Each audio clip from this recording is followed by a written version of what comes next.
Finally summer ने भी अपना रिसेंट कंट्रोवर्सी के ऊपर रिस्पॉन्ड दिया है ट्वीट और इंस्टाग्राम स्टोरीज के थ्रू। और समय रैना ने अपने सारे लेटेंट शो को अपने चैनल के ऊपर से डिलीट कर दिया है या प्रोबेबली प्राइवेट कर दिया, जिसे शायद वो आगे चल के वापस से मोनेटाइज कर सकें या फिर उसे पब्लिक कर देंगे। देखते हैं क्या होता है, मगर अभी की डेट में वो वहाँ पर अवेलेबल नहीं है। हालांकि है तो ये एक बड़ा स्टेप ही, इसके इम्पैक्ट और इम्प्लीकेशंस क्या होने वाले हैं उस पर हम थोड़ा सा डिस्कस कर लेते हैं। ये कंट्रोवर्सी सिर्फ समय रैना के इर्द गिर्द नहीं थी। इस कंट्रोवर्सी में 3 लोग थे, रणवीर इलाहाबादिया, अपूर्वा मखीजा एके द रेबल किड और समय रैना। इस कंट्रोवर्सी में अब समय रैना और रणवीर इलाहाबादिया के ऊपर ही सारी कंट्रोवर्सी इर्द गिर्द घूम रही है, इनके ऊपर ही केसेस हो रहे हैं और टीवी न्यूज़ चैनल्स पर भी यही छाए हुए हैं।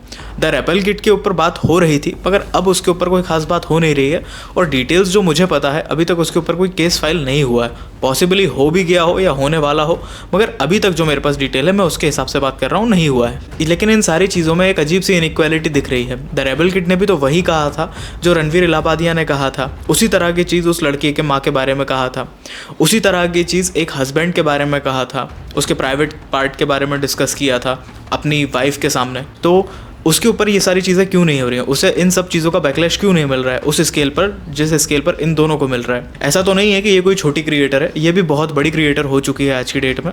और सिंपैथी वेव तो आपको पता ही है किस तरह से काम करती है। मगर ये बाइस दिख क्यों रहा है? सवाल ये उठता है क्योंकि सेम टाइप के जोक्स तो रणवीर इलाहाबादिया ने मारे थे।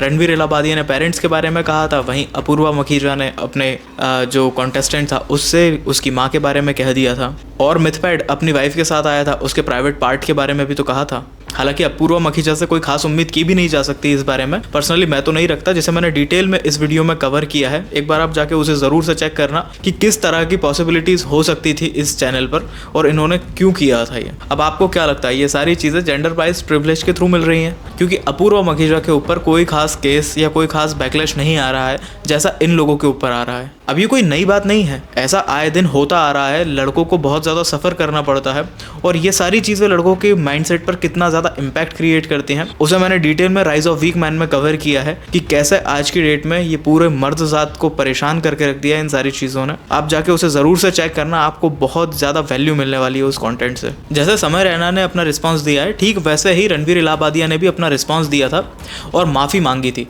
अब ये डैमेज कंट्रोल करने के लिए था या फिर ये रियल माफ़ी थी?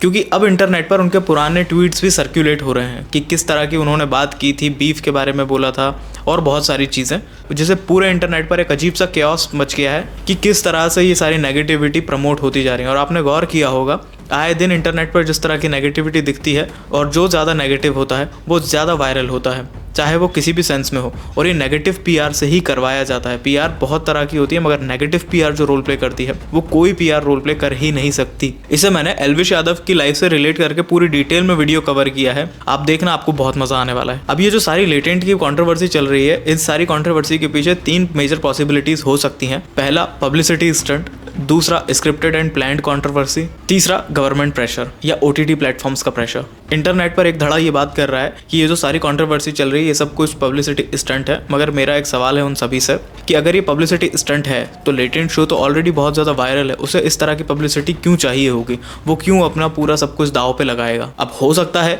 कि इसके आगे के लिए उन्होंने कुछ सोचा हो, मगर आज जो पॉसिबिलिटी मुझे लग रही है वो ये तो बिल्कुल नहीं है कि ये पब्लिसिटी स्टंट हो सकता है। दूसरी पॉसिबिलिटी ये हो सकती है कि रणवीर इलाहाबादिया को यहाँ पर इंटेंशनली प्लांट किया गया हो। जैसे ओटीटी प्लेटफॉर्म्स ग्रो कर रहे हैं उनसे बहुत ज़्यादा तेज़ी में लेटेंट शो ने ग्रो किया है और रणवीर इलाहाबादिया को इसीलिए प्लांट किया गया हो कि आप यहाँ पर इस तरह की कोई ऊट पटांग बातें बोलना जिससे ये चीज़ वायरल होगी। क्योंकि रणवीर इलाहाबादिया की बहुत बड़ी क्रेडिबिलिटी थी इंटरनेट पर, अब वो क्रेडिबिलिटी फॉल होती हुई दिख रही है और जब रणवीर इलाहाबादिया ने इस तरह की कोई बात कही तो वो वायरल हो जाएगी। ये सब चीज़ें हो सकती हैं क्योंकि इंटरनेट इसी तरह से वर्क करता है। और हो सकता है इस चीज़ के लिए रणवीर इलाहाबादिया को एश्योर किया गया हो कि आप ये सारी चीज़ें करना, जो भी होगा बैकलैश उसे हम आपके साथ में हैंडल करेंगे और आपको कुछ नहीं होने देंगे। ये हो सकता है। तीसरा गवर्नमेंट प्रेशर, हो सकता है गवर्नमेंट की तरफ से ही प्रेशर हो ताकि डिजिटल कंटेंट को रेगुलेट किया जा सके।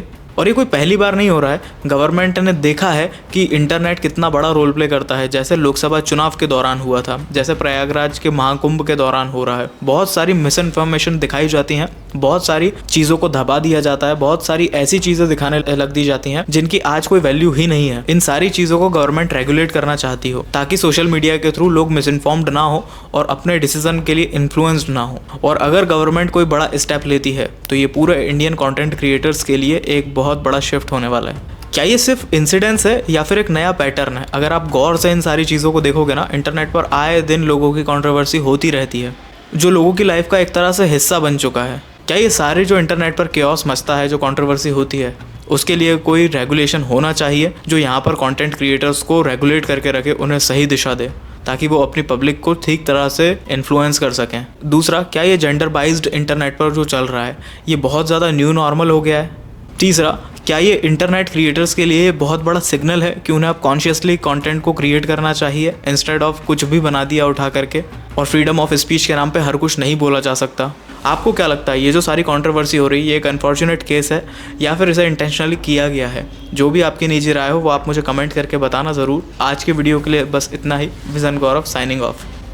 और हाँ, अगर आप मुझसे पर्सनली जुड़ना चाहते हैं तो आप मुझे इंस्टाग्राम पर फॉलो कर सकते हैं और मुझे डीएम भी कर सकते हैं, जहाँ मैं आपके साथ में डायरेक्टली कनेक्टेड हो सकता हूँ और आपकी जो भी राय हो वो आप मुझे सजेस्ट करना वहाँ पर। इसके अलावा 1 मिलियन इस ईयर के एंड तक रीच करना है। अगर आपको कंटेंट में ज़रा भी वैल्यू मिलती है तो प्लीज़ आप इसे सब्सक्राइब ज़रूर करिए।